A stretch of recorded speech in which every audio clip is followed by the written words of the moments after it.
Bonsoir à tous, ravi de vous retrouver pour cette nouvelle et deuxième édition des Spaces de Jeune Afrique sur Twitter. Je suis Olivier Marbeau, journaliste à Jeune Afrique, très heureux de passer l'heure qui vient en votre compagnie, j'espère qu'on sera nombreux. Le sujet que nous allons aborder ce soir, ce sont les élections législatives au Sénégal et plus largement sans doute la situation politique au Sénégal. Les élections législatives se tiendront fin juillet, comme sans doute la plupart d'entre vous le savent déjà. Nous avons aussi en perspective la présidentielle de 2024, qui sera également un rendez-vous très important pour les Sénégalais. Nous allons avoir le plaisir d'accueillir pendant cette émission Monsieur Hamdou Mbow, qui est vice-président de l'Assemblée nationale sénégalaise, membre de la coalition Benno Bokk Yakaar, qui est la mouvance de la majorité présidentielle. On dira bonsoir à Monsieur Mbow tout à l'heure, il doit être en train de se connecter, je pense. Et nous aurons également le docteur Abdoulaziz Mbodj de Yewi Askamwi, qui là pour le coup est la coalition qui réunit la principale formation d'opposition en lice pour le scrutin législatif. Bonsoir Monsieur Mbodj, si vous êtes avec nous, mais je pense que vous n'êtes pas encore connecté. Et enfin, nous aurons avec nous Marwan Benyamed, le directeur de la rédaction de Jeune Afrique, qui a recueilli très récemment une interview du président sénégalais Macky Sall, interview qui est retranscrite dans le dernier numéro de Jeune Afrique, qui vient tout juste de sortir. Marwan nous parlera un petit peu des conditions dans lesquelles cette interview a été réalisée, et puis des sujets qu'elle aborde, des questions qu'elle pose parfois, parce que le président sénégalais a répondu à beaucoup de questions, mais certaines de ses réponses ont suscité des réactions. Nous allons commencer, je pense, par évoquer l'interview. Marwan, est-ce que vous êtes avec nous? Oui, Magnifique. bonjour. C'est magnifique, ça fonctionne, tout fonctionne. Bonsoir Marwan. Donc je le disais, Jeune Afrique, dans son dernier numéro qui vient de paraître, qui est paru hier a priori, consacre une longue interview exclusive au président sénégalais Macky Sall. La première question, avant d'aborder le contenu lui-même de l'interview, vous l'avez rencontré il y a quelques jours. Dans quel état d'esprit est le président? À quel point cette échéance électorale est importante pour lui? Et qu'est-ce qu'il a d'autre en tête? Quels sont les gros dossiers? On sait qu'il y en a beaucoup pour lui en ce moment. Alors oui, il y en a beaucoup pour deux raisons. La normalité, c'est les chefs d'État d'un pays qui vit qui évolue dans des circonstances économiques particulières, notamment liées à la sortie de la crise Covid et aux conséquences de la guerre en Ukraine. Et par ailleurs, il est également président en exercice de l'Union africaine, où un certain nombre d'autres sujets s'imposent à lui, des sujets plus spécifiques comme les crises et les coups d'État qui ont frappé l'Afrique de l'Ouest, au Mali, en Guinée, au Burkina, la situation en Éthiopie, enfin les sujets, disons, entre guillemets, normaux de gestion de l'Union africaine, et par ailleurs une situation intérieure où, avec les législatives qui sont programmées en juillet, il a aussi pas mal de sujets de préoccupation. C'est une élection très importante pour lui comme pour son opposition. Et puis après, il y a des éléments d'actualité comme l'incendie dramatique de l'hôpital de Tivaouane. Voilà, tout ceci mis bout à bout fait qu'il a un emploi du temps particulièrement chargé en ce moment et que comme par ailleurs il n'a pas de Premier ministre, il a toute cette charge qui lui retombe un peu sur ses seules épaules. Le scrutin législatif, dans quel état d'esprit est-ce qu'il l'aborde? Évidemment, il se dit confiant. Est-ce qu'il vous a semblé vraiment confiant sur le fait que sa majorité allait l'emporter? En tout cas, préoccupé par le résultat parce qu'il en fait vraiment un sujet d'importance, contrairement aux élections locales qu'il avait laissées, ou en tout cas dont il s'était moins préoccupé. Pour lui, il considère d'abord que le Sénégal est un régime présidentiel et que dans ce cadre-là, la logique, c'est qu'on élise un président et qu'on lui donne dans la foulée une majorité pour gouverner. Alors le passage du septennat au quinquennat avait modifié un peu l'ordre des choses, en tout cas le calendrier électoral, mais pour lui, pour que son gouvernement puisse mener les réformes dont il a besoin et fonctionner normalement sans entrave, il souhaite avoir la majorité la plus large possible à l'Assemblée et pouvoir éviter évidemment une éventuelle cohabitation avec l'opposition et pouvoir mettre en place son programme, en tout cas sereinement. Il y a aussi beaucoup de sujets internationaux, vous avez commencé à les aborder. L'actualité du jour, c'est le départ de Macky Sall pour Sotchi, pour rencontrer a priori le président russe, et finalement pas le président ukrainien, d'après les dernières infos qu'on a. La question qu'on se posait, on fera réagir nos invités quand ils nous auront rejoints, mais comment est-ce qu'il organise l'équilibre entre cette activité domestique nationale et son activité internationale, et est-ce qu'il y a une espèce d'influence de l'un sur l'autre? La question sous-jacente derrière ça, c'est est-ce que son activité internationale peut avoir une influence sur le résultat des élections, bonne ou mauvaise d'ailleurs? Disons que le sujet principal, pour l'instant en tout cas, sur l'actualité internationale, c'est la guerre en Ukraine, que ça a des répercussions localement pour tous les pays, partout dans le monde, et en Afrique en particulier, donc au Sénégal, notamment avec ses conséquences, c'est-à-dire une très forte hausse des cours des produits pétroliers, une augmentation sensible des prix des denrées alimentaires, donc une inflation, un impact très fort sur le pouvoir d'achat des Africains, avec des inquiétudes assez marquées sur la suite. Donc en fait, il y accorde beaucoup d'importance, raison pour laquelle il avait déjà appelé Vladimir Poutine le 9 mars en tant que président de l'Union africaine, parce que pour lui, l'Afrique se retrouve entre le marteau et l'enclume et que cette situation ne peut pas perdurer. Donc, on évoquait le voyage à Sochi du président Macky Sall et plus largement son activité à l'international, notamment en tant que président en exercice de l'Union africaine. Monsieur Mbo, et ensuite on donnera la parole à Monsieur Mbodj. Quel impact pensez-vous que peut avoir cette activité internationale, cette espèce de mission diplomatique en Russie, etc., sur la situation intérieure au Sénégal et éventuellement sur les échéances électorales? Est-ce que ça peut influer sur le jugement des électeurs et éventuellement leur vote?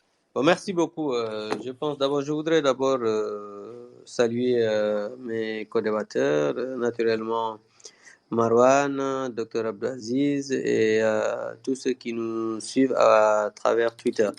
Je pense que c'est très normal en tant que président en exercice de l'Union africaine de travailler à tout faire pour que le continent puisse jouer son rôle dans la diplomatie en ce qui se passe dans le monde. Et aujourd'hui, je pense que le président Macky Sall a eu à Zelensky par rapport à cette crise.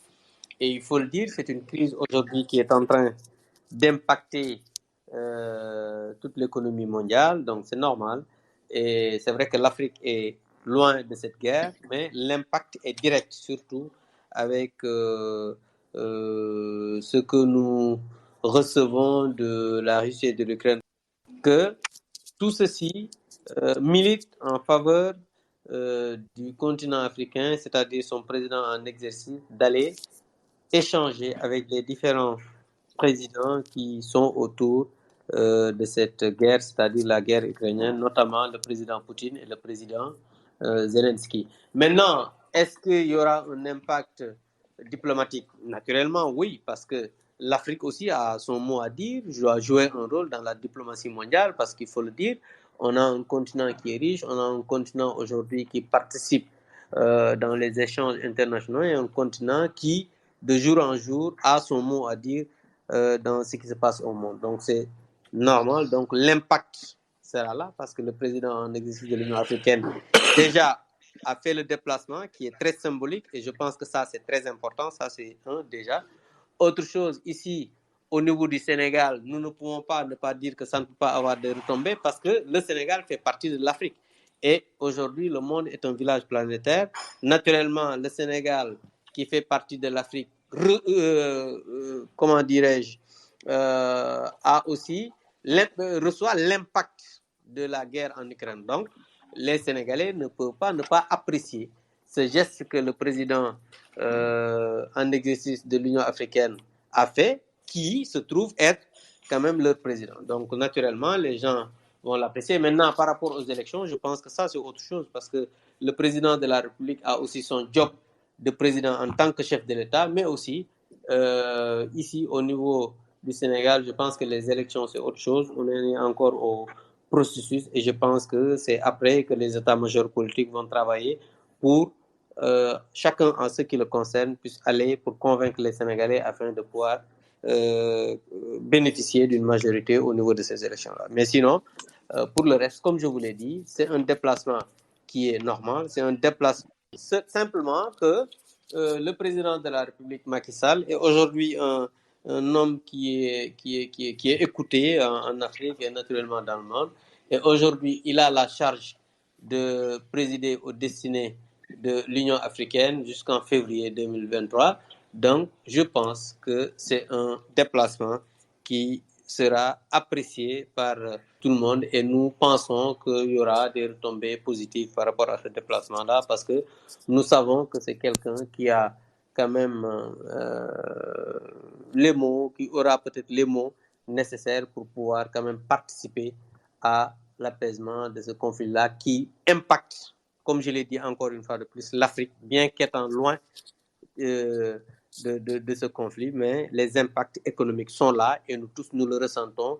Tout à l'heure, Marwan l'a dit lors de son introduction, avec les embargos, avec le coût du baril qui flambe, donc, et aujourd'hui l'exportation du blé qui est pratiquement interrompue, donc, et nous savons que le blé qu'on exporte, qu'on importe en Afrique est important, donc les conséquences sont là, donc c'est normal que le président de la République puisse quand même faire ce déplacement. Je vous interromps.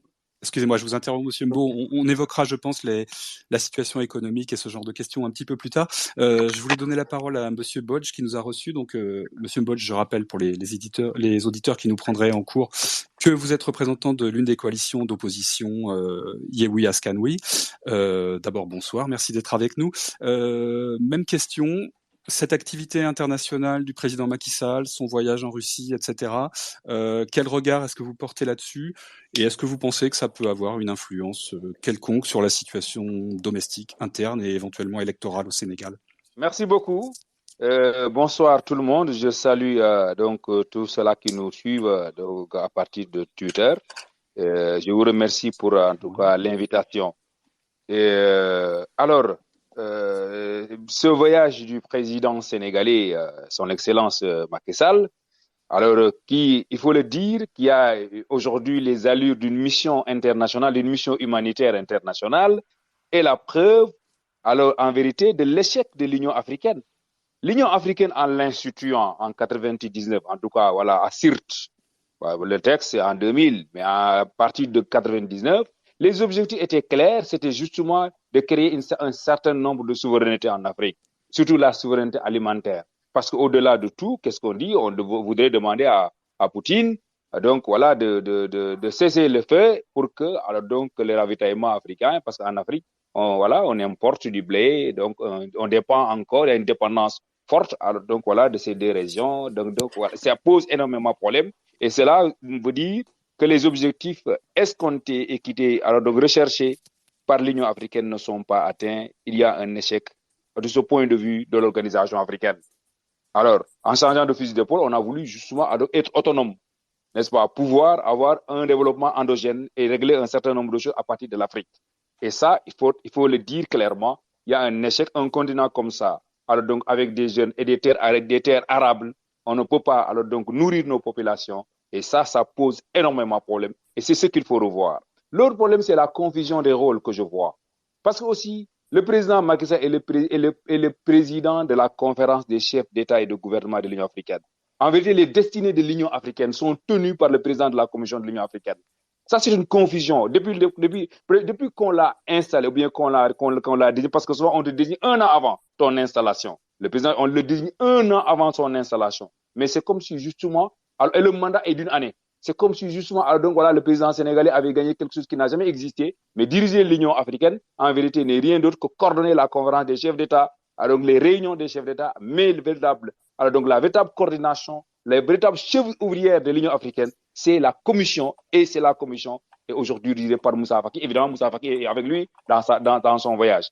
Aujourd'hui, moi, je ne sais pas, qu'est-ce que, alors, voilà, l'Afrique, qui est essentiellement dépendant, l'Union africaine surtout, qui est perturbé souvent, même économiquement, dans son budget, par l'Union européenne, donc peut faire à travers cette guerre. On n'en a ni la puissance économique, ni la puissance militaire, ni en vérité alors donc un intérêt particulier par rapport justement alors donc aux intérêts géopolitiques qui sont en jeu aujourd'hui dans cette zone-là, entre la Russie et l'Ukraine, et peut-être même d'autres alors donc voilà alliés qui sont de l'OTAN.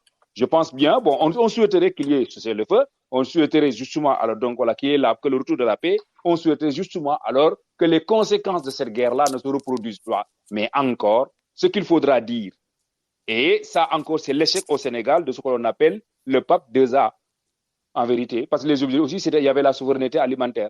Mais aujourd'hui, alors donc on tend la main, on voudrait alors cesser le feu, parce que nous risquons justement d'avoir faim. On a subi les mêmes coups, les mêmes contre-coups avec la Covid. Aujourd'hui, on est encore de subir les mêmes coups avec justement une guerre qui s'oppose deux pays frontaliers. Ce n'est ni une guerre mondiale, ni une guerre régionale, mais c'est une guerre qui oppose deux pays frontaliers, mais voilà les zones de choc qui nous affrontent et qui nous écrasent et qui justement rendent nos vies extrêmement difficiles aujourd'hui. C'est l'échec des politiques économiques africaines, c'est l'échec de nos chefs d'État, c'est l'échec du pape 2A, ajusté d'ailleurs du président Macky Sall, dont l'objectif fixé, le deadline, excusez-moi, monsieur Mbodj. c'est 2023 pour une souveraineté alimentaire. Excusez-moi, Donc l'échec est lamentable. Oui. Oui, Olivier. Donc vous êtes assez critique sur cette initiative. Vous pensez qu'il fallait rien faire? Est-ce que c'est pas mieux que rien d'essayer de tenter quelque chose? Pour vous, c'est une initiative qui n'a aucun intérêt ou ça peut quand même donner quelque chose? Vous-même, vous savez que la société internationale ne marche pas comme ça. Nous sommes dans un monde organisé. Alors, il y a l'Organisation des Nations Unies, justement, qui s'occupe de ces questions de paix, qui a une compétence universelle sur les questions de paix, de prévention, de règlement et de maintien de la paix, qui peut intervenir à travers le secrétaire général des Nations Unies. Alors, maintenant, d'abord, c'est les bons offices, les les bonnes manières, évidemment, obligent Vladimir Poutine à recevoir le président sénégalais, le président de l'Union africaine. Mais aucune obligation ne lie la Russie à l'Afrique relativement à ces questions-là. Le monde est organisé, nous sommes dans un monde souvent où ces questions ont une compétence exclusive, je dis bien, des Nations Unies.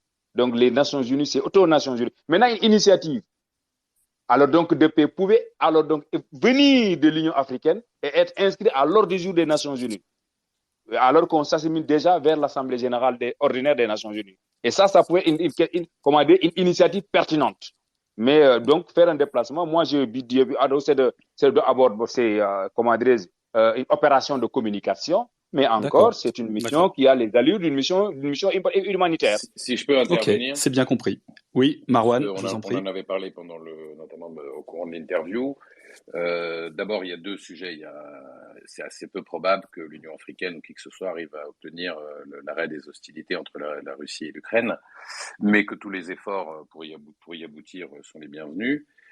La deuxième chose, c'est que c'est Vladimir Poutine lui-même qui a invité le président de l'Union africaine en exercice à venir à Moscou. Et la troisième chose, c'est qu'il y a un dernier élément, c'est que même s'il n'y a pas de cessation des hostilités, il y a quand même un sujet qui est éventuellement de laisser l'Ukraine dans une moindre mesure, parce que je ne pense pas qu'elle en ait la capacité aujourd'hui, mais la Russie en tout cas, exporter les céréales et les matières premières dont le monde a besoin, et l'Afrique en particulier. Je pense qu'une partie de la discussion avec le président russe va se porter sur ceci. Très bien, ok. Écoutez, je vous remercie. On va passer à la situation intérieure et politique sénégalaise parce que c'est quand même le cœur du sujet, même s'il me paraissait important qu'on aborde le voyage en Russie parce que c'est l'actu du jour. Dans l'interview qu'a publié Jeune Afrique, et d'ailleurs c'est la situation qu'on a reprise pour le titre, le président Macky Sall a lâché une phrase qui peut être interprétée de beaucoup de manières. Il a dit, ouvrez les guillemets, « Mon travail de président est loin d'être achevé ». Alors, on va pas sortir la phrase du contexte, c'était en réponse à une question de Marwan sur son bilan. Néanmoins, la phrase a évidemment fait réagir. Certains se sont demandé si c'était pas déjà une façon de se positionner pour un troisième mandat. Je vais tous vous demander de réagir là-dessus. Simplement, Marwan, vous qui avez recueilli ces propos, sur le moment, qu'est-ce que vous en avez pensé? Comment vous avez interprété cette phrase? Alors d'abord, encore une fois, je sais que cette phrase a beaucoup fait parler, notamment au Sénégal. Si on la remet dans le contexte, donc c'est effectivement une réponse à la question sur laquelle de ces réalisations, de ces réformes aimerait-il que les Sénégalais retiennent lors de son départ, et qu'il a donc évoqué un certain nombre de choses, de sujets, Diamniadio, le TER, etc., et notamment la politique sociale qu'il a essayé de mettre en œuvre. Et c'est là où il a ajouté, mais je suis encore très loin d'avoir terminé ma tâche et mon travail, sous-entendu, d'ici la fin de son mandat. Il n'a jamais évoqué le fait de poursuivre ensuite pour justement finir ce travail-là. Donc, pour vous, il n'y a pas d'ambiguïté sur ce point. Dans l'interview, il y a deux questions. Il y a celle-ci, pour moi, sur cet aspect-là, il n'y a pas d'ambiguïté.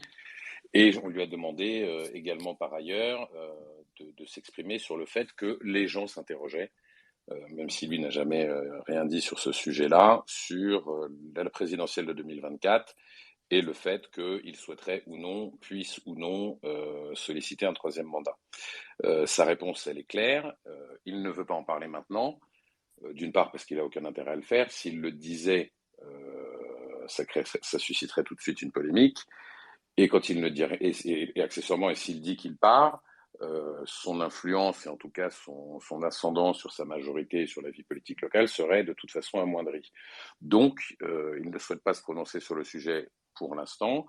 Et il a dit qu'il reviendrait dessus après les législatives de juillet, et qu'après ces législatives, en fonction des résultats également par ailleurs, il sera temps de fixer le cap de 2024 et de se prononcer sur cette question-là. Monsieur Mbow, donc je rappelle que vous êtes là en tant que représentant de la majorité présidentielle. Quand vous avez lu cette interview, quand vous avez lu cette phrase du président, qui visiblement a fait pas mal de bruit à Dakar, qu'est-ce que vous avez pensé? Comment vous l'avez comprise? Et qu'est-ce que vous pensez de l'éventualité d'un nouveau mandat du président éventuellement? Merci beaucoup. Je voudrais d'abord, avant de répondre à votre question, revenir sur certaines précisions parce que c'est important. Parce que nous ne sommes pas là pour faire de la politique ou bien faire le procès de l'Union africaine. On est là pour donner des points de vue, échanger avec les internautes pour éclairer l'antenne par rapport à telle ou telle autre chose. Parce que quand M. Mbodj, Dr Mbodj nous dit que oui, le président de l'Union africaine est désigné un an avant, il ne nous apprend rien parce que nous tous nous comprenons ce que c'est que le Troïka, le sortant, l'actuel et le futur. Donc tout ça, on le sait. Autre chose est qu'on a des instances appropriées si on veut le faire pour faire le procès de l'Union africaine. Mais lui dire aussi que ce n'est pas le président Macky Sall ou l'Union africaine qui a demandé à aller en Russie. C'est le président Vladimir Poutine qui a demandé, qui a invité l'Union africaine. Et la commission qui est dirigée par Faki, c'est vrai, c'est la commission de l'Union européenne, mais le président en exercice de l'Union africaine, c'est le président de la conférence des chefs d'État. Donc lui, c'est lui aujourd'hui qui est le président en exercice de l'Union africaine, qui porte la voix de l'Union africaine. Et c'est Vladimir Poutine, et ça, il faut le préciser, qui a invité l'Union africaine à venir s'entretenir avec lui. Donc je pense que ce n'est pas le président Macky Sall, encore une fois de plus, en tant que président en exercice de l'Union africaine, qui a demandé à aller en Ukraine ou en Russie. D'accord, c'est bien noté. D'accord, bah, écoutez, c'est... Maintenant, okay. Pour revenir par rapport à votre question... Oui, savez, reparlons du président. Vous savez, maintenant, pour revenir à votre question, vous savez, Marwan lui qui a fait l'interview, a fait face au président de la République. Le président de la République a été très clair. Et il a été clair même ici au Sénégal, parce que l'année dernière, il y a 2 ans, 3 ans, il a convoqué une conférence de presse après son discours du 31 décembre et il a répondu clairement en disant qu'aujourd'hui, il a été élu pour un mandat et on est en train de s'occuper de ce quinquennat pour faire des résultats. Et nous, qui sommes ses partisans, il nous a demandé de travailler et d'arrêter de spéculer sur un éventuel oui ou non d'un 3e mandat, comme les gens le disent, parce que le moment venu, il le dira. Et il a même dit qu'après les législatives, il dira aux Sénégalais ce qu'il comptera faire. Donc, je pense que rester ici à dire qu'il va faire un autre mandat, qu'il ne fera pas un autre mandat, cela ne nous fera pas avancer et nous ne sommes pas dans ça. Ce qui nous intéresse aujourd'hui, c'est que le président de la République puisse avoir des résultats dans ce quinquennat, parce que voilà ce qui intéresse la majorité, voilà ce qui intéresse le président Macky Sall, voilà ce qui intéresse les Sénégalais dans leur majorité. Parce que les Sénégalais ne sont pas là pour écouter un mandat, 2e, 3e, 4e. Ce qui les intéresse, c'est que le président de la République qui est là en exercice puisse faire des résultats pour que le pays puisse aller de l'avant. Très bien, c'est très clair. On va quand même poser la même question à Monsieur Mbodj, qui est le représentant de l'opposition. Comment est-ce que vous avez interprété cette déclaration de Macky Sall et quel regard portez-vous sur un éventuel, très hypothétique 3e mandat, Monsieur Mbodj? Merci beaucoup, Olivier. C'est extrêmement important la question, parce qu'il faut le dire, c'est pas la première fois ni la 2e fois que le président se met dans cette clair-obscur. Le président n'a jamais été clair, il a toujours été ambigu sur la question. Depuis un certain moment, il a été depuis après la présidentielle de 2019, il n'a jamais été clair, il a refusé de se prononcer, comme il l'a fait lors du référendum, que oui, donc si justement on me donne un second mandat, voilà, donc je vais terminer en 2024. Il a dit clairement, mais le texte constitutionnel est très clair, n'est-ce pas, de ce point de vue-là. Mais on l'a toujours dit, le président Macky Sall, s'il a demain une majorité à l'Assemblée nationale, il va tenter de briguer un 3e mandat. Ça, c'est clair. Quel est le pays au monde où justement on ne sait pas les horizons relativement? Alors donc voilà, à l'application des règles constitutionnelles. Quel est le pays au monde? Le texte constitutionnel est clair, mais on attend, on nous oblige, nous, à écouter le président Macky Sall, à l'attendre pour qu'il nous dise, voilà moi ce que je veux.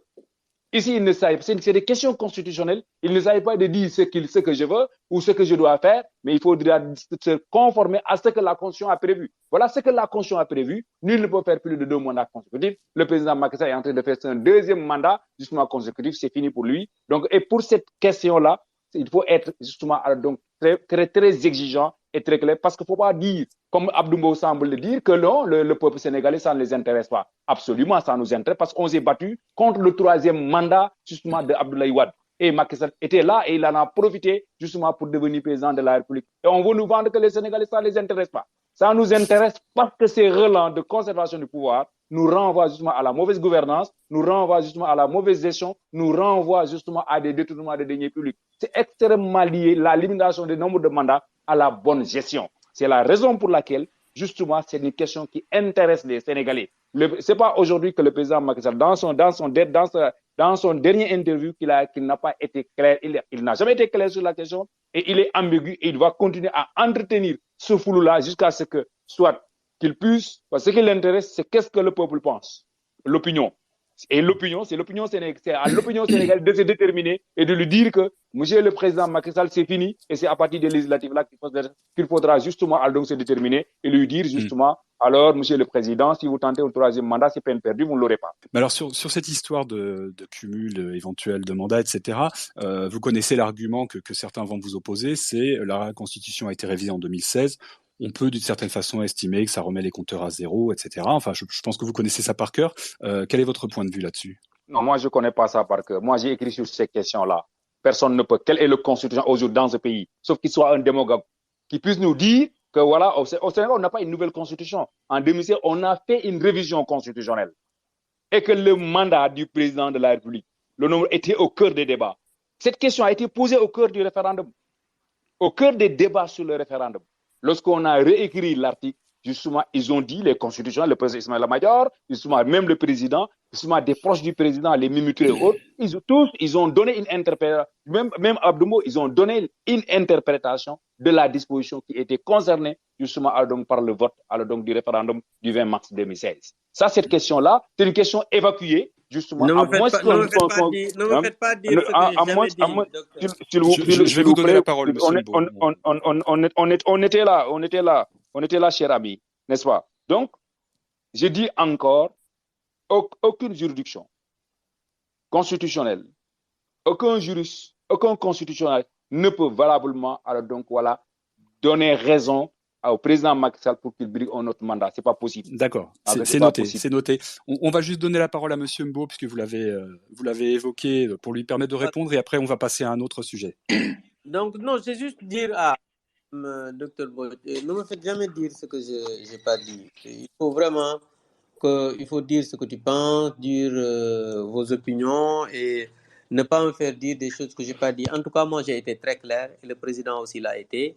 Vous êtes aujourd'hui dans le déni, vous êtes dans la politique politicienne, vous êtes en train de faire du bruit pour rien, vous êtes en train de dire des choses qui n'ont absolument rien à voir avec la réalité, parce que nous tous, nous sommes là, nous étions là pendant le référendum, vous avez essayé d'embrigader les Sénégalais en disant qu'on entre ce qu'on disait par rapport aux nouveaux droits, c'était pour l'homosexualité. Et vous avez entendu encore le président de la République réitérer la position ferme du Sénégal par rapport à cette question-là. Donc, je pense que le plus important, c'est d'avoir des programmes, d'être une opposition constructive, d'avoir une alternative par rapport à ce qu'on propose. Mais une opposition, c'est pas être là, dire non, c'est pas ça, crier à gauche, à droite, alors que objectivement, il n'y a aucune alternative crédible par rapport au programme que le président de la République pose. Et je pense que ces Sénégalais ne sont pas intéressés par ce bruit-là. C'est vrai. Les Sénégalais sont intéressés par les programmes que le président de la République est en train de dérouler. Et je pense que c'est ça qui les intéresse et c'est ça qu'ils écoutent. Et aujourd'hui, ils sont intéressés aussi par une alternative crédible de l'opposition. Crédible, je dis bien, c'est-à-dire une opposition qui fait des propositions concrètes et les Sénégalais sont intéressés par ça, mais pas par du bruit ou bien des paroles qui n'ont absolument rien à voir avec la réalité. Et je pense que nous sommes aujourd'hui dans un monde planétaire, je l'avais dit tout à l'heure, vous ne pouvez pas le nier. On est obligé de conjuguer nos efforts avec les autres pour pouvoir avancer ensemble. Très bien. Bon, ben, je crois que chacun s'est exprimé sur le sujet, c'est très clair et on en aura le cœur net quand le président aura dit exactement ce qu'il a en tête. On va passer à un autre sujet, mais que ceci dit assez proche du précédent, qui concerne toujours en partie les institutions. C'est la question du poste du Premier ministre. Le poste de Premier ministre a été rétabli au Sénégal. Simplement, depuis décembre, le titulaire n'a toujours pas été nommé. Je voudrais d'abord que Marouane prenne la parole là-dessus. C'est une question que vous avez posée à Macky Sall, Marouane. Qu'est-ce qu'il vous a répondu pour justifier ce délai ? Bon, il y a la réponse dans l'entretien. Il a, après le cap des locales, se profilait les législatives de juillet avec donc 2 options. Nommer un Premier ministre, puisque le poste a été recréé, officiellement nommer un Premier ministre qui en fait aurait travaillé 5 à 6 mois le temps de préparer les législatives et de gérer entre guillemets les affaires courantes, ou attendre les résultats de ce scrutin qui sont encore une fois beaucoup plus importants, puisque en fonction de ces législatives, le poste de Premier ministre doit être attribué à la formation ou la coalition qui est majoritaire. Il a, je crois, savoir en tout cas qu'il a hésité entre ces 2 options et qu'il a fait le choix de patienter, quitte encore une fois à prendre sur ses épaules une charge un peu plus importante avec la présidence de l'UA, et d'attendre le résultat des législatives, encore une fois avec ses ambitions et le fait qu'il entend les remporter, et donc de laisser le gouvernement en l'état et les institutions en l'état jusqu'à juillet, et donc avec un Premier ministre qui sera nommé courant août. D'accord. On va demander leur réaction à nos 2 invités. Monsieur Mbodj, peut-être pour commencer, qu'est-ce que vous pensez des raisons avancées pour reporter la nomination d'un Premier ministre ? Vous savez, on peut pas avoir des raisons valables pour une violation continue de la Constitution. Lorsqu'il avait initié la suppression du poste de Premier ministre, on avait dit historiquement un exécutif bicéphale et sénégalais. Parce qu'on a connu dans l'évolution politique du Sénégal, donc voilà, en tout cas la présence d'un exécutif bicéphale donc pendant plus de longues années qu'un exécutif monocéphale, en vérité. Maintenant, il a dit parce qu'il avait voulu faire un fast-track, donc finalement, rien n'a été justement donc géré dans la sérénité. Les projets, alors, donc voilà, rien ne s'accélère. Il revient alors donc sur le poste de Premier ministre. Mais quand tu révises la Constitution, les implications institutionnelles sont là. Aujourd'hui, l'essentiel des décrets du président de la République, l'essentiel de ces nominations sont contraires à la Constitution, parce qu'il y a le contre-signe du Premier ministre, comme dernièrement la nomination du ministre de la Santé. C'est extrêmement grave dans un État qu'on puisse lier au respect du droit à un calendrier électoral. Même si le Premier ministre doit être là pour 3 mois ou 2 mois, oui, et si les législatives viennent, qu'il y ait une autre configuration, le président devrait justement nommer le Premier ministre. C'est une obligation constitutionnelle. C'est extrêmement grave ce que le président Macky Sall est en train de faire, et justement c'est un très mauvais précédent, c'est un très mauvais exemple justement pour donc l'état de notre démocratie et de notre état de droit. C'est-à-dire, la Constitution est très claire, le président devrait donc nommer son Premier ministre depuis longtemps, et il viole d'une manière continue la Constitution, non seulement à ne pas nommer un Premier ministre, mais aussi toujours dans ses actes quotidiens, parce que beaucoup de ces actes doivent être consignés par le Premier ministre et qui n'a pas été nommé. Voilà. C'est noté. Je vous remercie, Monsieur Mbodj. On va faire réagir Monsieur Mbo. Juste une seconde avant, je voudrais juste rappeler aux auditeurs, aux gens qui nous suivent sur Twitter, qui peuvent envoyer des questions, qui peuvent poser des questions. On réservera le dernier quart d'heure de cette heure à ces questions, donc n'hésitez pas à envoyer vos questions ou à commencer à y réfléchir. Monsieur Mbo, donc même question, on y revient. Ce délai pour la nomination du Premier ministre, comment est-ce que vous l'interprétez? Comment est-ce que vous le justifiez? Merci beaucoup. Je voudrais d'abord commencer par ce qu'a dit le président, que j'approuve, parce que d'abord, pour commencer, parce que Marouane lui a posé la question et il a répondu. Et je dirais d'abord à M. Mbodj que moi, je suis un député et je fais partie des personnes qui ont voté la loi en procédure d'urgence.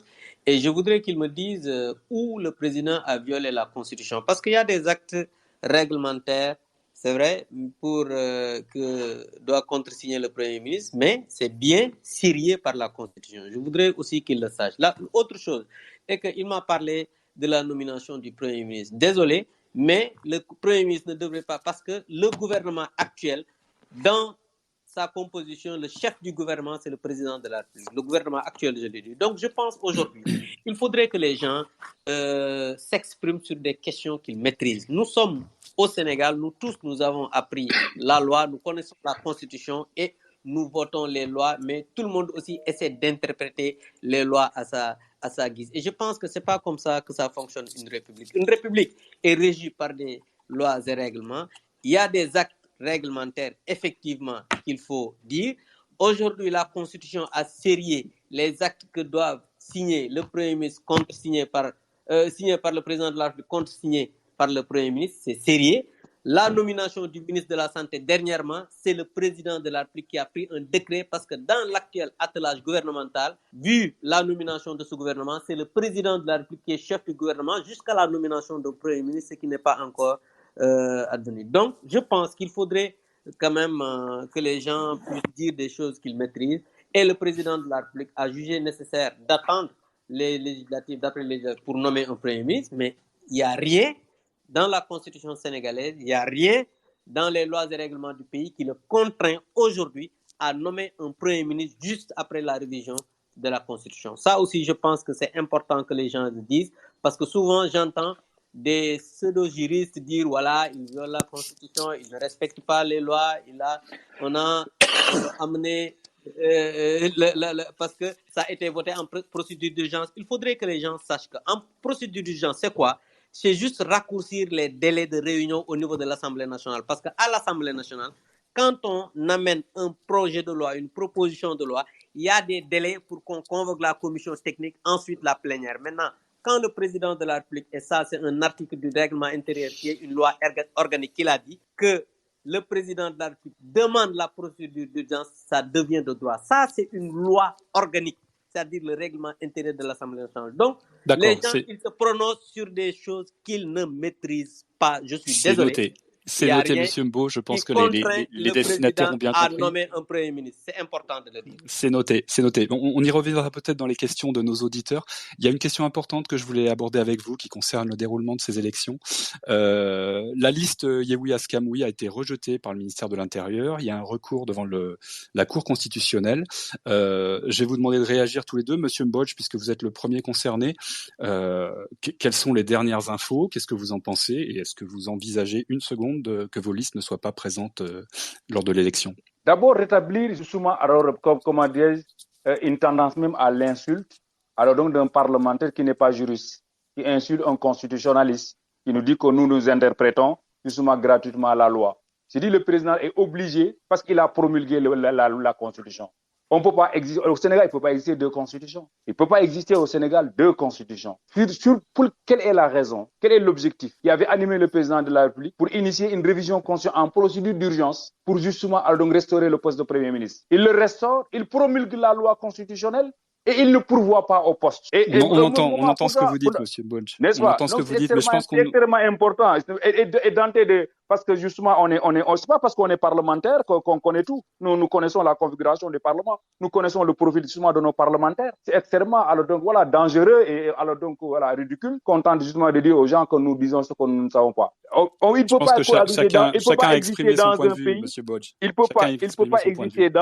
peut pas exister dans un pays de constitution. C'est noté. Je crois que c'est clair et malheureusement, c'est un débat qu'on ne tranchera pas ce soir. Est-ce qu'on peut revenir à cette question de rejet de la liste, parce que ça me paraît très important en vue des élections? Oui, bon, c'est extrêmement important. Tout ça, c'est dans le cadre du processus électoral, évidemment. Oui, on a déposé nos listes.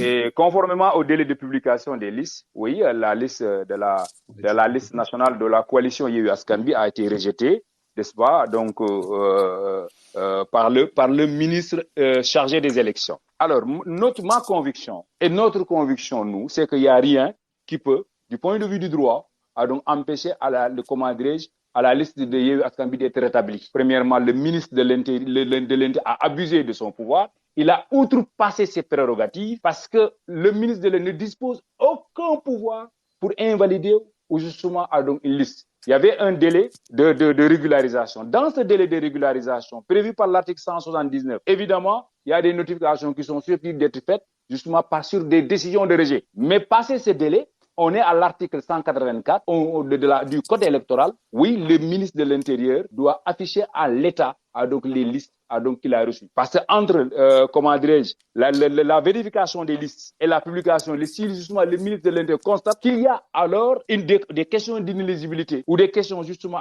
qui concernent des listes, il doit saisir obligatoirement le Conseil constitutionnel. Pour cette matière-là, la matière électorale, c'est le Conseil constitutionnel en vérité qui a le dernier mot et un dernier ressort. Et l'argument le plus pertinent et qui défend la liste déjà, on peut même ne pas aller au fond. Pour cette question, le juge constitutionnel n'a même pas besoin d'aller au fond parce que le ministre de l'Intérieur a outrepassé ses prérogatives. Il a abusé de son pouvoir. Il a véritablement pris une option politique de comment d'étouffer une liste nationale qui est véritablement alternative, crédible, qui a un projet crédible, un projet de société crédible et que les Sénégalais ont déjà montré qu'ils militent en faveur de Yewwi Askan Wi. Ça, on l'a montré au local. Et maintenant, avec notre système de coalition Yewwi Benno qu'on a, le plan PDF, qu'on a mis en place, le plan de Déthié Fall qu'on a mis en place, justement, alors donc tout le monde sait et que ça fait peur en vérité au président Macky Sall, ça fait peur au ministre de l'Intérieur, ça fait peur à tout l'état-major en vérité donc de la majorité au pouvoir.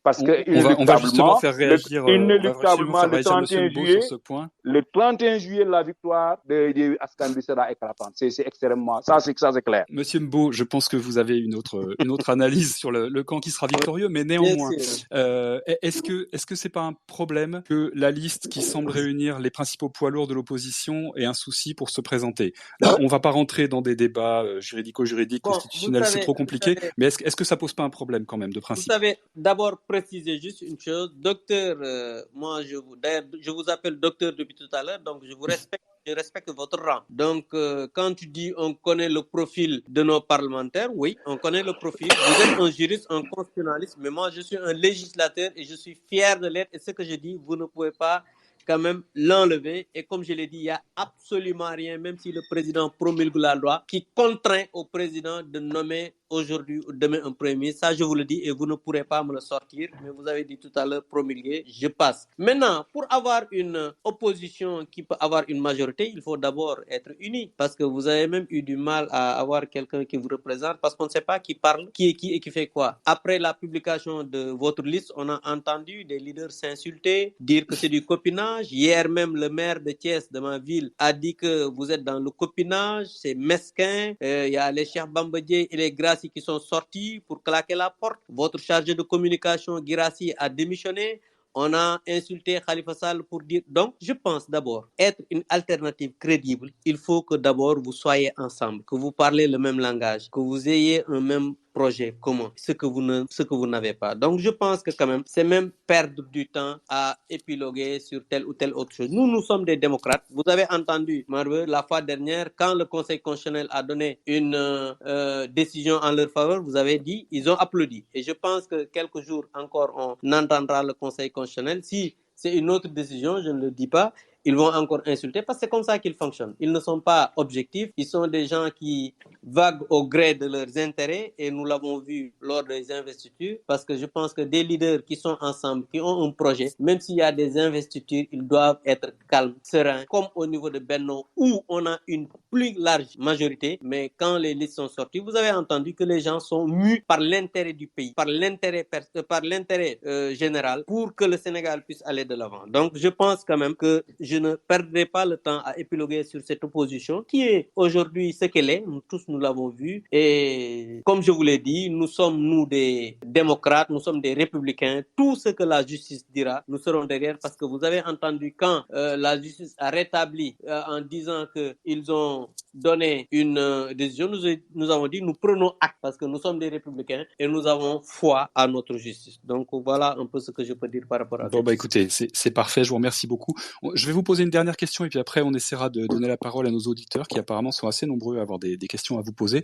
La dernière question que je voulais aborder, je vais vous demander tous les deux de réagir, c'est cette idée d'imposer une cohabitation au président Macky Sall. C'est le discours de l'opposition, enfin vous allez nous le confirmer je pense, Dr Mbodj. Qu'est-ce que ça veut dire imposer une cohabitation? Comment est-ce que ça pourrait se passer? Ce serait a priori, détrompez-moi si je me trompe, mais une première au Sénégal. Comment est-ce que vous imaginez une telle situation politique? Merci beaucoup. Bon, d'abord, je rétablis quelque chose par rapport à Yewwi Askan Wi. Parce qu'aucune preuve de la démission d'un leader, aucun leader. Le docteur Babacar Diop, maire de la ville de Thiès, il a fait son texte, il a fustigé ce qui s'est passé. Moi, je suis pas d'accord sur sa non-investiture. Parce que Babacar Diop c'est un leader extrêmement, alors donc voilà, engagé, qu'il a des compétences. Guirassy n'a pas démissionné de porte-parole.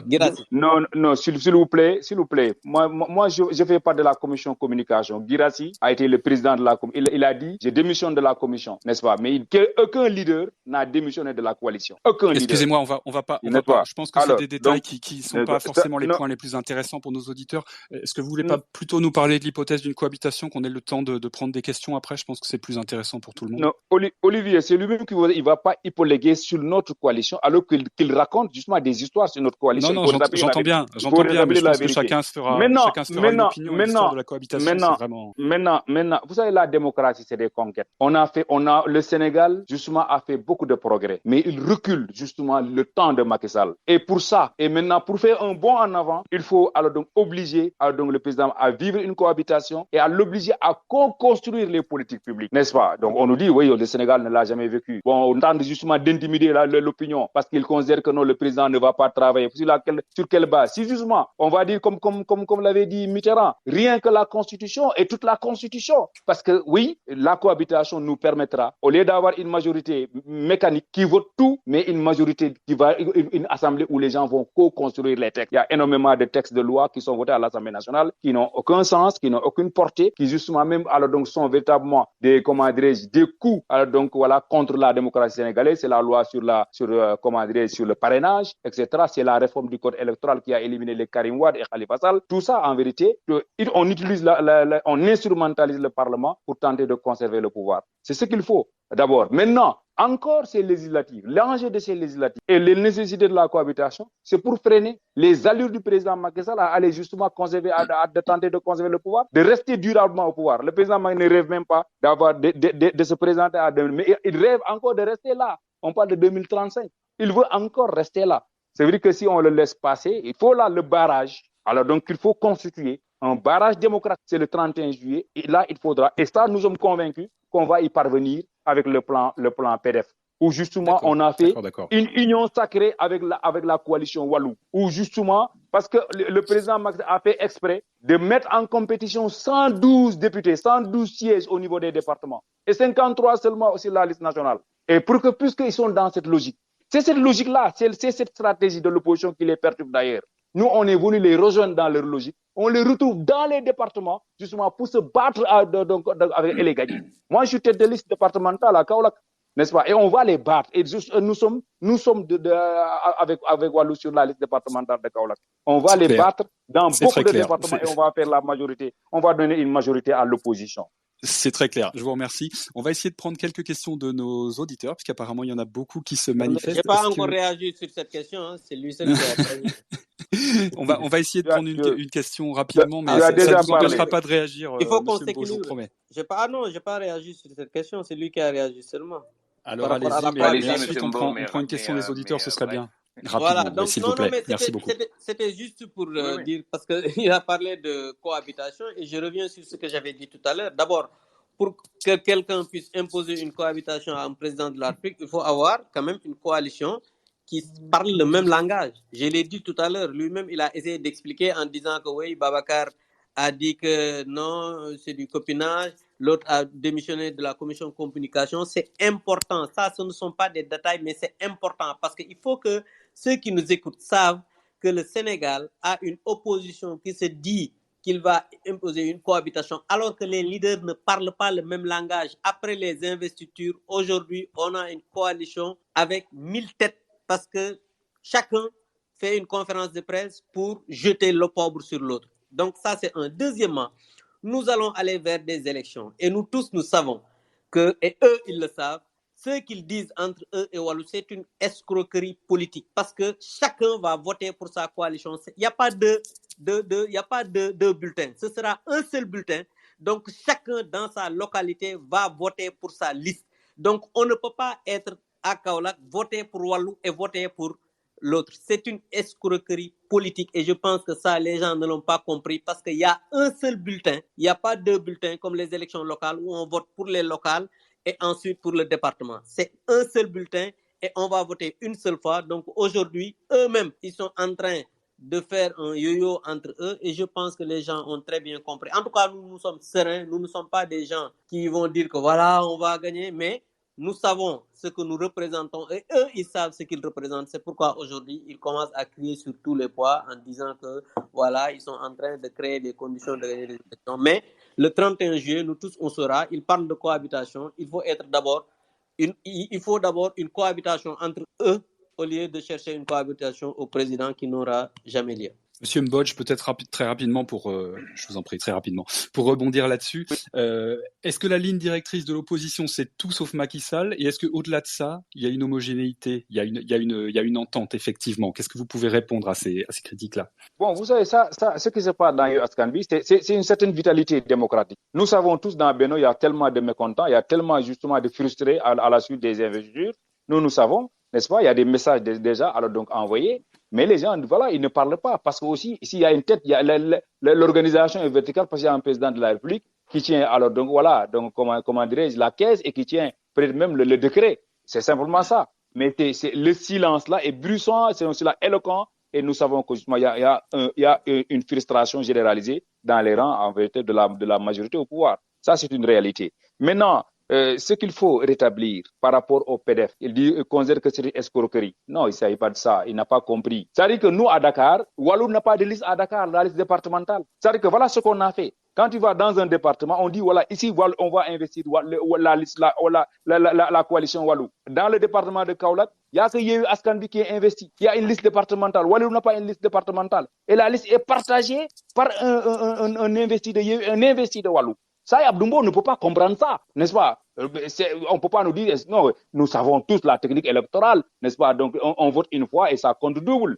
n'est-ce pas? Ça, c'est le vote transférable, ça nous savons, n'est-ce pas? Mais, ce qu'il faudra comprendre, le Yehui est dans 28 départements, le Walou est dans 16 départements. Donc, on ne se dispute pas à donc les sièges dans les départements entre nous et Walou. Voilà la stratégie. Donc, ça, il faudra comprendre. Nous n'avons pas de problème en vérité, Olivier. Alors donc voilà donc de coalition. La coalition est là et encore preuve à l'appui qu'on me dit quel est le leader. Oui, frustré fut-il, oui, qui a fait une déclaration, qui a fait sujet les investitures, mais personne n'a quitté la coalition Yewwi Askan Wi et je pense que tout le monde va revenir dans les rangs. Oui, évidemment, il peut exister, on ne peut pas satisfaire tout le monde. Il y a justement alors donc voilà de mauvaises investitures par-ci et par-là. Je ne suis pas d'accord sur un certain nombre justement alors donc de personnes qui ont été choisies. Je ne suis pas d'accord sur un certain nombre de personnes peut-être même qui n'ont pas été choisies. Mais oui, on ne peut pas satisfaire tout le monde. Et là, on n'est pas là. Et c'est ce que les gens vont montrer au peuple, qu'on n'est pas là que, alors donc voilà, pour être investi, bien on ne court pas derrière des positions. Notre projet, c'est justement libérer le Sénégal des mains du président Macky Sall et justement donc voilà de sa cour. Ça c'est extrêmement important parce que des mains propres, oui, une gestion propre, une gestion efficace parce que le président Macky Sall n'a jamais été efficace dans sa gestion alors donc voilà du pays. Il n'a jamais été transparent dans la gestion du pays. Pardon. Je crois que Marouane avait quelque chose à dire et après on va donner la parole aux éditeurs. Pardon. C'est le jeu politique classique, mais si je puis me permettre, Macky Sall a été réélu en 2019 assez largement. Donc, Je voudrais juste revenir sur ça, Marouane. Merci beaucoup de l'avoir dit. Donc, tu sais, la politique politicienne, c'est pas bon. Quand on est un intellectuel, des fois, il faudrait quand même être objectif et donner des points de vue parce que ceux qui nous écoutent sont même peut-être plus intelligents que nous. Il y a des gens même mieux formés que nous et ils comprennent exactement ce que nous sommes en train de dire. Donc, il faudrait qu'on soit objectif pour que demain, qu'on puisse nous juger sur ce que nous disons aux auditrices et aux auditeurs. Parce que je pense que ça, c'est important. Parce que Macky Sall a été réélu avec 58%. C'est parce que les Sénégalaises et les Sénégalais ont dit qu'il a été efficace pendant ces 7 premières années. Maintenant, on va vers des élections législatives. Je pense qu'il faudrait encore aller interroger le peuple parce que nous savons que le Sénégal, quand même, c'est une démocratie et à chaque fois qu'on fasse des élections, quelles que soient les contestations qu'il peut y avoir, à 20h, 21h, chacun sait où il se trouve et qu'est-ce qu'il a. Donc je pense quand même le 31 juillet, c'est pas loin et nous reviendrons ici sûrement pour reparler de tout cela. Oui, certainement, effectivement. Je vous remercie pour cette transition. Excusez-moi, je voudrais juste signaler aux auditeurs, excusez-moi, je vous coupe une seconde et je vous redonne la parole tout de suite. Je voudrais juste expliquer aux auditeurs que s'ils veulent poser une question, il faut qu'ils cliquent sur demander, qui est en bas à gauche de l'écran sur leur Twitter. Je vous ai coupé, je vous redonne la parole, Dr Mbodj. Merci beaucoup. Il faudra rappeler et préciser à Abdoumbo, à ceux qui nous écoutent, que la dernière élection, c'est pas la présidentielle. Et à Marouane, c'est pas la présidentielle de 2019, c'est les élections locales de janvier. Nous sommes le temps d'un vent de changement. Abdoulaye a gagné les élections de 2007. Il a perdu le local en 2009, il a perdu la présidentielle en 2012. Mais on n'a pas perdu les locales. Non, si on n'est-ce prend pas? on n'a pas perdu les locales. On n'a pas perdu les locales. Je suis désolé. On n'a pas perdu les locales sur 550 collectivités. Vous n'avez gagné qu'une trentaine ou 50. Nous, on a pratiquement la totalité presque des localités. Vous avez gagné certainement Dakar, Thiès, la ville seulement et non le département. Vous avez gagné d'autres pays. Avec le respect qu'on doit à votre rang, il ne faut pas me couper, il faut attendre que je termine. Non, mais voilà. Oui, mais si vous racontez des choses qui ne sont pas vraies, je suis obligé de rétablir la vérité. Avec votre honorable rang, il faut être honorable. Voilà, je suis obligé de rétablir la vérité. J'ai la parole avec votre honorable rang, il faut être honorable, monsieur le député. Oui, mais je rétablis la vérité. S'il vous plaît, j'ai dit bien, parce qu'on a fait référence, on a voulu justement se référer uniquement à la présidentielle de 2019. Et les locales de 2022 sont là. Et la référence, c'est ce vent de changement qui souffle partout. Ce n'est pas le président qui était candidat. S'il vous plaît. Je dis bien, en référant à l'histoire politique, Abdoulaye a gagné la présidentielle de 2007. Il a perdu les locales de 2009, même si ces hommes disaient qu'ils n'ont pas perdu. N'est-ce pas? Ils disent que non, ils ont perdu les grandes villes. Non, je parle de 2009. S'il vous plaît, Abdoumbo, j'ai la parole. Tu es un honorable député. Il faut être honorable dans ce débat et écouter. N'est-ce pas? Et pourtant, c'est vous qui nous avez insulté tout à l'heure en disant qu'on connaît le profil des parlementaires. Si ce que je dis, alors donc voilà, vous faites souffrir, il faut écouter. Après, tu vas prendre la parole. Mais vous n'avez pas le droit de nous insulter, je suis désolé. Non, s'il vous plaît. Je crois que tout le monde se respecte, donc il n'y a pas de problème avec ça. On va essayer de donner la parole aux auditeurs, mais je pense qu'il n'y a pas de problème d'insulte, de manque de respect. C'est pas du tout le problème. Enfin, je ne pense pas. J'ai pas le sentiment en vous écoutant que. Non. Il veut pas me laisser développer mon idée. Voilà. Donc, parce que l'histoire politique du Sénégal, voilà ce que j'étais en train de dire. C'est-à-dire, aujourd'hui, on est en face des législatives du 31 juillet, la référence électorale, si on a à faire une mesure, justement, il faut se référer au local, alors donc de janvier. Abdoulaye Wade, j'ai dit, avait gagné la présidentielle de 2007. En 2009, en tout cas, il perd les locales, même si justement, dans les rangs du pouvoir de l'époque, ils ont dit qu'ils n'ont pas perdu. Ils ont perdu les grandes villes. Mais le vent de changement avait déjà soufflé. Et en 2012, il a été battu, n'est-ce pas? C'est le même vent. Absolument en 2019, le président Macky Sall a gagné. Mais entre-temps, oui, l'insatisfaction s'est généralisée, n'est-ce pas? La mauvaise gestion, justement, les gens, alors donc voilà, on connaît, savent ce qui se passe. Mais vous aurez la réponse le 31 juillet. L'échec des politiques sont là, absolument. Le 31 juillet, le peuple va arbitrer. Et je suis convaincu que le vent de changement qui a soufflé, justement, donc le 23 janvier, alors donc sera donc maintenant, comment dirais-je, sera consacré définitivement en donnant à l'opposition donc une majorité à l'Assemblée nationale. Message reçu, messieurs, il y a des auditeurs qui veulent s'exprimer. Alors, posez votre question, je vous en prie. Juste une question à poser à M. Mbou. Je constatais pour lui, il confond législateur et constitutionnaliste. M. Dr Mbodj est un constitutionnaliste, lui c'est un législateur. Donc c'est pas un métier. Donc qu'il arrête son arrogance. Le fait d'être moi je suis un législateur, tout le monde peut être un législateur. Donc si vous voyez le nombre de les gens qui partent à l'Assemblée nationale, il y a des non-inscrits, il y a certains qui sont des paysans, des analphabètes. Il y a toute la société socio-professionnelle. Donc, le fait de dire que moi je suis un législateur, le fait d'être un législateur ne vous permet pas d'être un constitutionnaliste par rapport à M. Mbodj. Donc, il faut arrêter votre arrogance. On sait très bien que le président Macky Sall est en train vraiment avec la gouvernance, la malgouvernance qu'il a essayé depuis 2019, c'est vrai que 2019, il a remporté les élections, mais après, il y a une insatisfaction globale avec les scandales. Chaque jour que vous levez, vous entendez des scandales au Sénégal. Donc, il faut qu'il arrête d'être à son arrogance. On sait très bien, mais on verra avec les élections qui vont venir au 31 juillet 2022. L'Afrique et le Sénégal sauront très bien que le président Macky Sall est impopulaire dans son pays. C'était juste une contribution. Bon, c'était pas vraiment une question, mais c'était une intervention néanmoins intéressante. Mais il m'a interpellé. Excusez-moi, on a juste un autre auditeur en ligne a priori, mais je vous laisserai le temps. Je vous laisserai le temps de répondre et de réagir. Ne vous inquiétez pas. Ouais. Mais je crois qu'on a un autre auditeur en ligne. Est-ce que vous nous entendez? Est-ce que vous pouvez nous parler? Allô? Oui. Est-ce que vous nous entendez? Oui, allez-y, je vous en prie. Si vous avez une question, posez-la. Oui, on vous entend. C'est fini. Non, c'est le même. Non, c'est le même. D'accord, excusez-moi. Désolé, c'est difficile, on n'a que le son, on n'a pas l'image. Voilà. On a un internaute qui s'appelle Serviteur qui voulait poser une question, je ne sais pas si son micro est allumé. Ouais, vous m'entendez? Oui, on vous entend. Ok, bonsoir tout le monde, je m'appelle Serge. Bonsoir Serge. Merci. Moi j'ai un peu hésité parce que je ne savais pas s'il fallait poser une question obligatoirement ou faire une intervention après avoir écouté les deux invités. Mais... vous savez, on est très démocrate, on fait un peu comme on veut. Hein. Ça me fait plaisir, ça me rassure. Alors moi je vais aller très vite parce que j'avais plus une intervention après avoir écouté nos deux intervenants. On a l'impression qu'on a un Sénégal pour les politiciens et un Sénégal pour...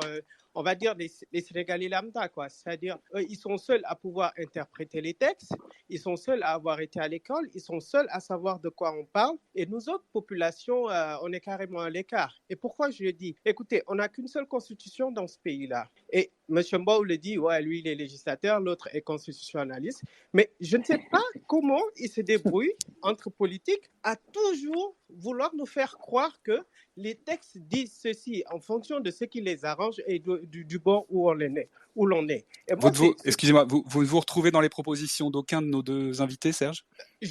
Très honnêtement, non, parce que j'ai l'impression que c'est des gens que chacun tire de son côté et le peuple, il est au milieu. On lui dit, allez, le jour de l'élection, tu vas devoir choisir. Alors qu'en réalité, si ces textes-là sont écrits au nom et pour les Sénégalais, je pense que nous tous, nous avons la capacité d'interprétation qui est assez claire pour nous tous. Nous savons exactement ce que dit l'article 27 de la Constitution.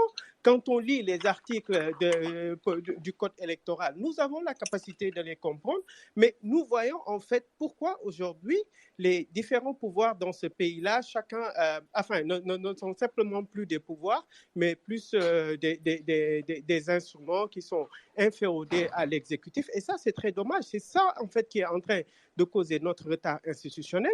C'est ça qui est en train de causer tout notre retard, même du point de vue développement, parce qu'ils font tout, ils se débrouillent toujours pour chacun tirer de son bord, que ce soit opposition au pouvoir, et le peuple, lui, finalement, ne se retrouve plus. On lui demande qu'une seule chose, va voter, va élire quelqu'un selon son appartenance ethnique, selon son appartenance religieuse, ou parce qu'il est beau, ou parce qu'il est mignon. Et à ce rythme, on ne va pas s'en sortir. C'est bien malheureux.